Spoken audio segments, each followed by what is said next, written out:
Сәлем достар, адамның миының дамуына әсер ететін арнайы гормондар бар. Бүгін мен соның біреусіне тоқталып өткім келіп отыр.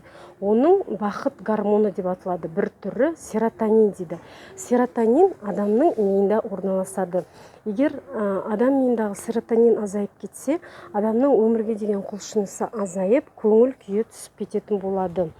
Енді серотонин қай уақытта азаяды? Адам нашақорлық, арақ шарап, сыра ішкен кезде, уақытын бос өткізген кезде, және темекіге құштар адамдар.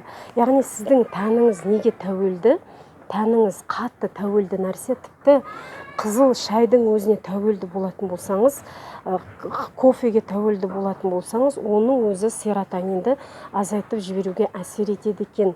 Енді бұны жеңудің жолдары осы тәуелділіктен толық құтылу.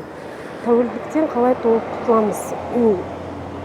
Ол тек қана тәнді өзімізге бағындыру. Ол сумен ашығу арқылы және түрлі аффирмациялар айту арқылы, ассоциация жасау арқылы осылардың бәрінен құтылуға болады екен.